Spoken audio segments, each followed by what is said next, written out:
The 5 laws of gold. A bag heavy with gold, or a clay tablet carved with words of wisdom. If thou hadst thy choice, which wouldst thou choose? By the flickering light from the fire of desert shrubs, the suntanned faces of the listeners gleamed with interest.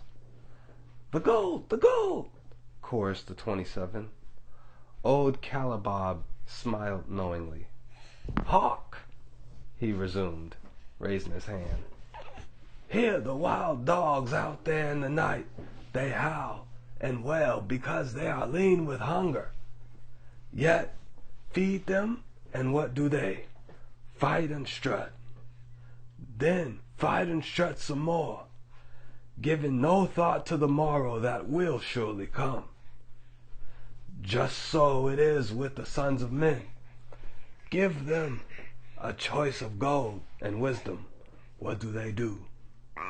Ignore the wisdom and waste the gold? On the morrow they wail because they have no more gold. Gold is reserved for those who know its laws and abide by them." Calibob drew his white robe close around his lean legs, for a cool night wind was blowing. "Because thou hast served me faithfully upon our long journey, because thou cared well for my camels, because thou toiled uncomplainably across the hot sands of the desert, because thou fought bravely the robbers that sought to despoil my merchandise, I will tell thee this night the tale of the 5 laws of gold, such a tale as thou never hast heard before.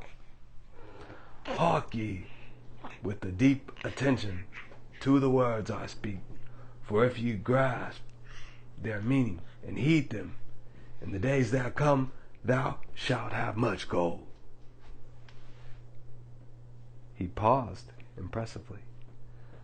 Above, in a canopy of blue, the stars shone brightly in the crystal clear skies of Babylon.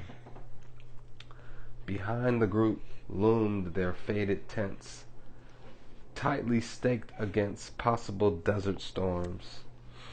Beside the tents were neatly stacked bales of merchandise, covered with skins. Nearby, the camel herd sprawled in the sand, some chewing their cuds contentedly, others snoring in hoarse discord.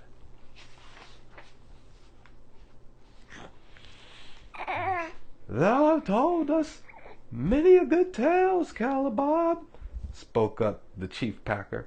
"We took to thy wisdom to guide us upon the morrow, when our service with thee shall be at an end. I have told thee of my adventures in strange and distant lands, but this night I shall tell thee of the wisdom of Arcad, the wise rich man." "Much we have heard of him," acknowledged the chief packer, "for he was the richest man that ever lived in Babylon." "Richest man he was, and that because he was wise in the ways of gold, even as no man had ever been before him. This night I shall tell you of his great wisdom, as it was told to me by Nomesir, his son, many years ago in Nineveh, when I was but a lad. My master and myself had tarried long into the night in the palace of Nomesir. I had helped my master bring great bundles of fine rugs, each one to be tried by Nomesir until his choice of colors was satisfied.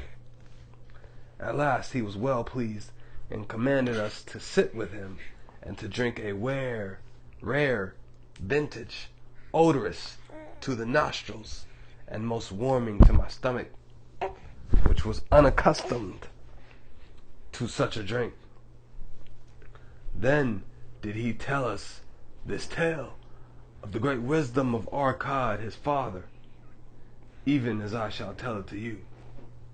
In Babylon it is the custom, as you know, that the sons of wealthy fathers live with their parents in expectations of inheriting the estate. Arkad did not approve of this custom. Therefore, when No Messiah reached man's estate, he sent for the young man and addressed him. My son, it is my desire that thou succeed to my estate. Thou must, however, first prove that thou art capable of wisely handling it. Therefore I wish that thou go out into the world and show thy ability both to acquire gold and to make thyself respected among men. To start thee well, I will give thee two things of which I myself was denied when I started as a poor youth to build up a fortune. First, I will give thee this bag of gold. If thou use it wisely, it will be the basis of thy future success. Second, I will give thee this clay tablet upon which is carved the 5 laws of gold. If thou dost but interpret them in thy own acts, they shall bring thee competence and security. 10 years from this day come thou back to the house of thy father, and give account of thyself. If thou prove worthy, I will then make thee the heir to my estate. Otherwise, I will give it to the priests, that they may barter for my soul the consideration of the gods. So No Messiah went forth to make his own way, taking his bag of gold, the clay tablet carefully wrapped in silken cloth, and his slave, as well as the horses upon which they rode. 10 years passed, and No Messiah, as he had agreed, returned to the house of his father, who provided a great feast in his honor, to which he invited many friends and relatives. After the feast was over, the father and mother mounted their throne-like seats at one side of the great hall, and No Messiah stood before them to give an account of himself as he had promised his father. It was evening. The room was hazy with smoke from the wicks of the oil lamps that but dimly lighted it. Slaves in white woven jackets and tunics fanned the humid air rhythmically with long stem palm leaves. A stately dignity colored the scene. The wife of No Messiah and his 2 young sons, with friends and other members of the family, sat upon rugs behind him, eager listeners. My father, he began deferentially, I bow before thy wisdom. 10 years ago, when I stood at the gates of manhood, thou bade me go forth and become a man among men, instead of remaining a vassal to thy fortune. Thou gave me liberally of thy gold. Thou gave me liberally of thy wisdom. Of the gold, alas, I must admit, of a disastrous handling. It fled, indeed, from my inexperienced hands, even as a wild hare flees at the first opportunity from the youth who captures it. The father smiled indulgently. Continue, my son. Thy tale interests me in all its details. I decided to go to Nineveh, as it is a growing city, believing that I might find there opportunities. I joined a caravan, and among its members made numerous friends. 2 well-spoken men who had a most beautiful white horse, as fleet as the wind, were among these. As we journeyed, they told me in confidence that in Nineveh was a wealthy man who owned a horse so swift that it had never been beaten. Its owner believed that no horse living could run with greater speed. Therefore he would wager any sum however large, that his horse could outspeed any horse in all of Babylonia. Compared to their horse, so my friend said, it was but a lumbering ass that could be beaten with ease. They offered as a great favor to permit me to join them in this wager. I was quite carried away with the plan. Our horse was badly beaten, and I lost much of my gold. The father laughed. Later I discovered that this was a deceitful plan of these men, and that they constantly journeyed with caravans seeking victims. You see, the man in Nineveh was their partner, and shared with them in the bets he won. This shrewd deceit taught me my first lesson in looking out for myself. I was soon to learn another, equally bitter. In the caravan was another young man with whom I became quite friendly. He was the son of wealthy parents, and like myself, journeying to Nineveh to find a suitable location. Not long after our arrival, he told me that a merchant had died, and his shop, with its rich merchandise and patronage, could be secured at a paltry price, saying that we would be equal partners, but first he must return to Babylon to secure his gold. He prevailed upon me to purchase the stock with my gold, agreeing that his would be used later on to carry out the venture. He long delayed the trip to Babylon, proving in the meantime to be an unwise buyer and a foolish spender.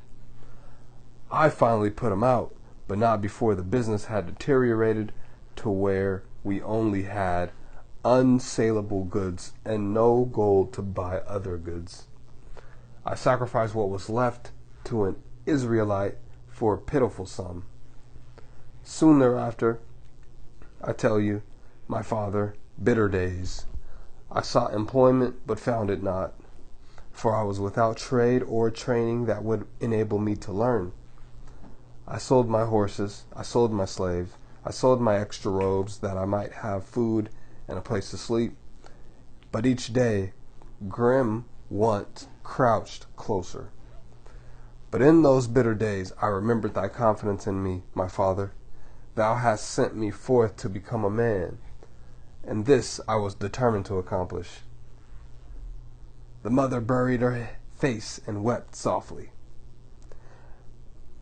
At this time I bethought me of the table thou had given to me, upon which thou had carved the 5 laws of gold.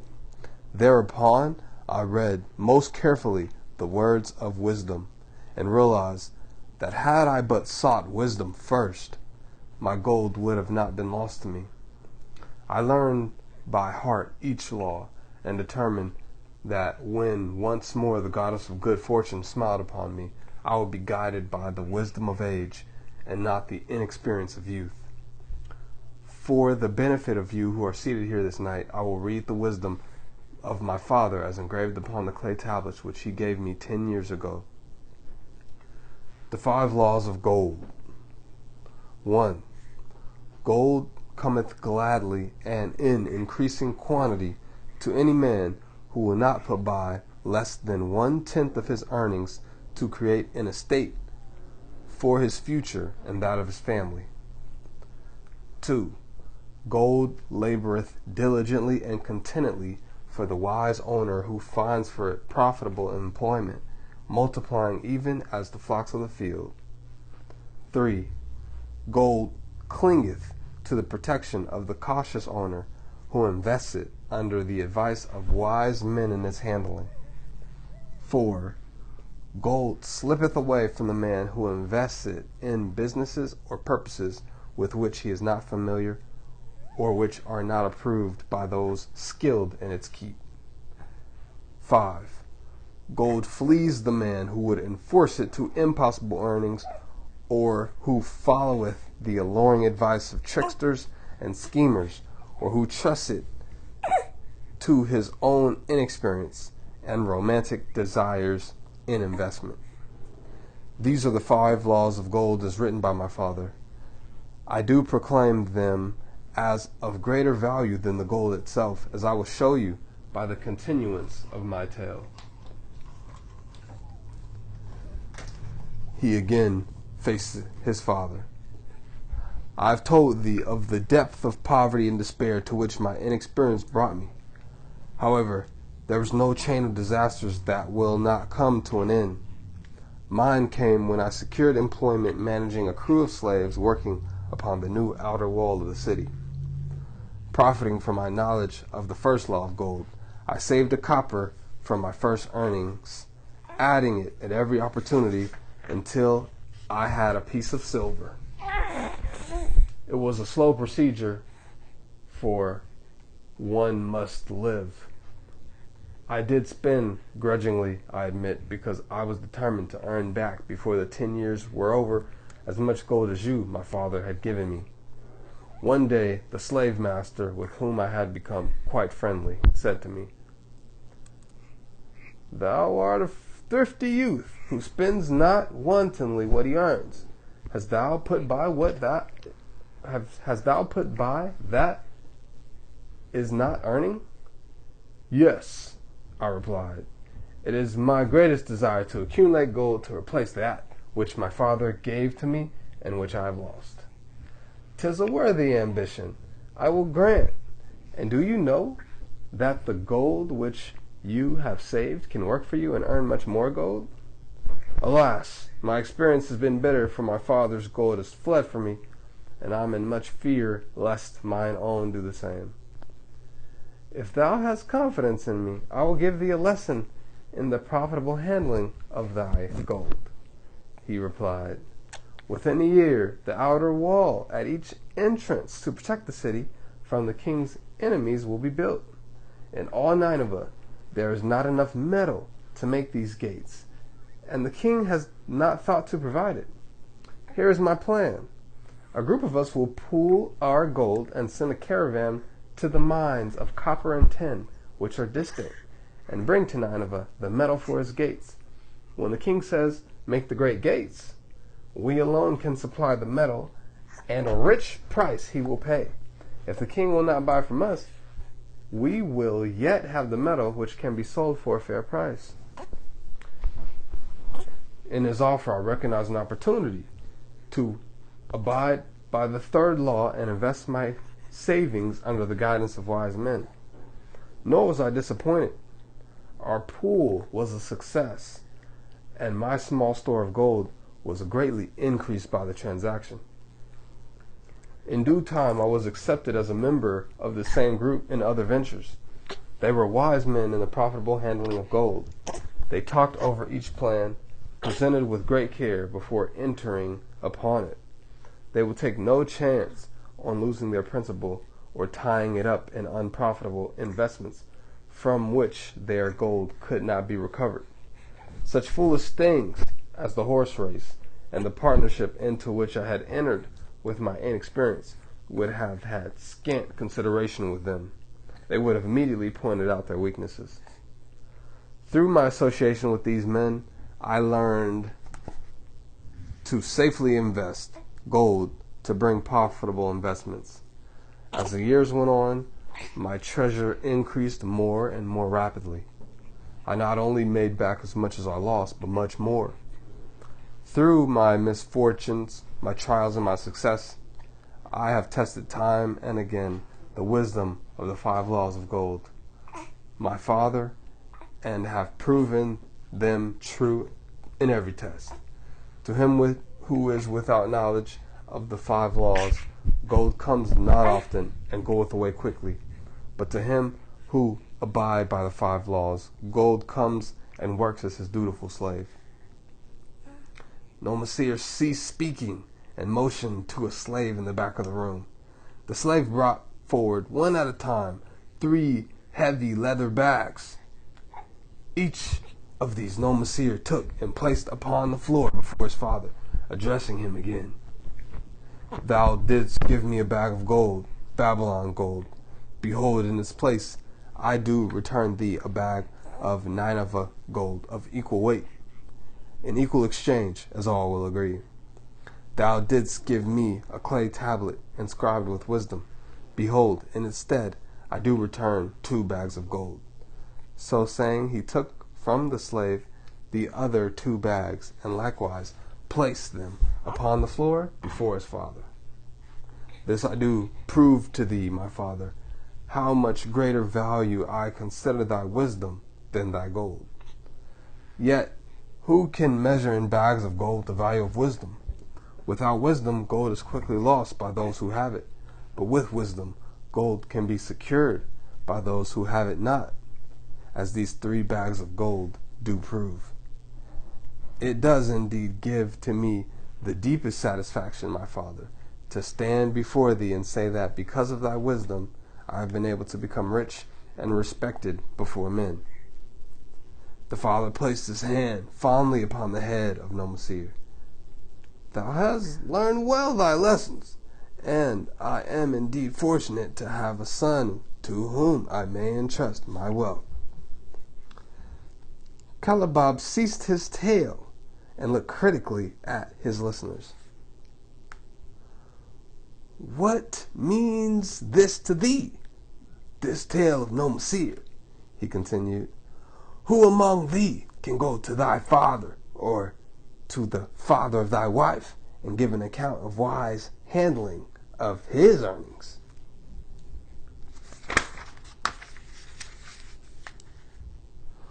What would these venerable men think were you to say, I have traveled much and learned much and labored much and earned much, yet of gold I have little. Some I spent wisely, some I spent foolishly, and much I lost in unwise ways. Those still think it but an inconsistency of fate that some men have much gold and others have not, then you err. Men have much gold when they know the 5 laws of gold and abide thereby. Because I learned these 5 laws in my youth and abided by them, I have become a wealthy merchant. Not some strange magic did I accumulate my wealth.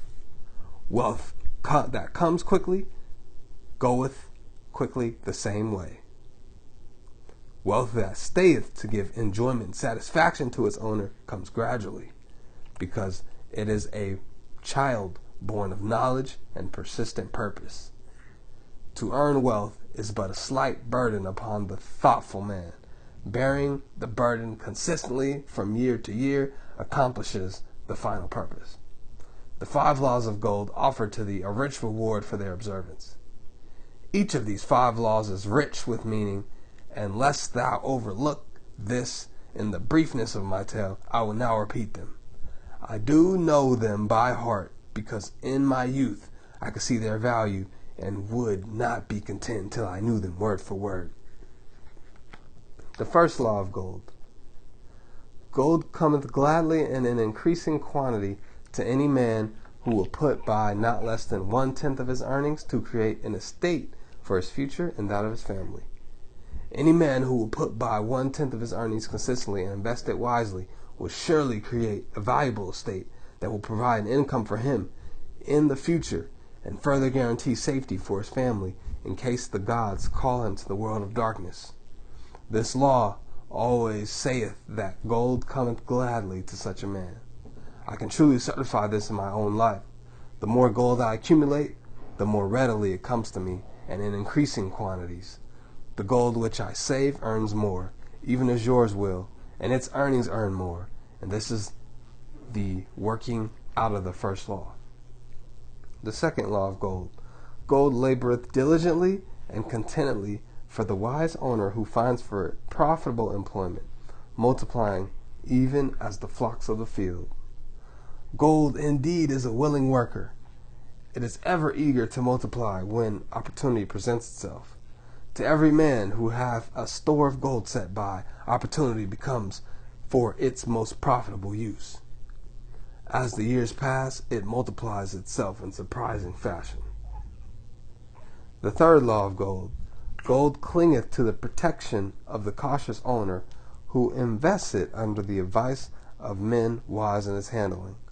Gold indeed clingeth to the cautious owner, even as it flees the careless owner. The man who seeks the advice of men wise in handling gold soon learneth not to jeopardize its treasure, but to preserve in safety and to enjoy its contentment in consistent increase. The fourth law of gold. Gold slippeth away from the man who invests it in businesses or purposes with which he is not familiar, or which are not approved by those skilled in its keep.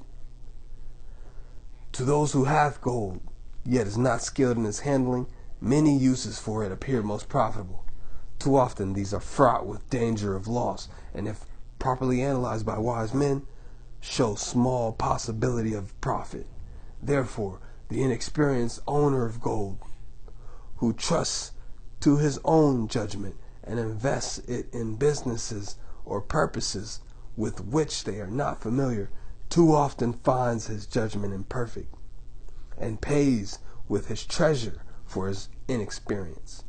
Wise indeed are they who invest their treasures under the advice of those skilled in the ways of gold. The fifth law of gold. Gold flees the man who would force it to impossible earnings, or who followeth the alluring advice of tricksters or schemers, or who trusts it to his own inexperience and romantic desires of investment. Fanciful propositions that thrill like adventure tales always come to the new owner of gold. Those appear to endow his treasure with magic powers that will enable it to make impossible earnings. Yet heed ye the wise men, for verily they know the risks that lurk behind every plan to make wealth suddenly. Forget not the rich men of Nineveh, who would take no chance of losing their principal or tying it up in unprofitable investments. This ends my tale of the 5 laws of gold. I am telling it to thee. I have told the secrets of mine own success. Yet they are not secrets but truths which everyone must first learn and then follow, who wishes to step out of the multitude that you wild dogs must worry each day for food to eat. Tomorrow we enter Babylon. Look, see that fire that burns eternal above the temple of Bel. We are already in sight of the golden city. Tomorrow each of thee shall have gold, the gold thou hast earned so well by thy faithful services. 10 years from this night, what can you tell about this gold? If there be men among you who, like no Messiah, will use a portion of their gold to start for themselves an estate, and henceforth wisely be guided by the wisdom of our God, 10 years from now, 'tis a safe wager, like the son of Arcad, they will be rich and respected among men. Our wise acts accompany us through life to please us and to help us, just as surely our unwise acts follow us to plague and torment us. Alas, they cannot be forgotten. In the front rank of the torments that do follow us are the memories of the things we should have done, of the opportunities which came to us and we took not. Rich are the treasures of Babylon, so rich that no man can count their value in pieces of gold. Each year they grow richer and more valuable.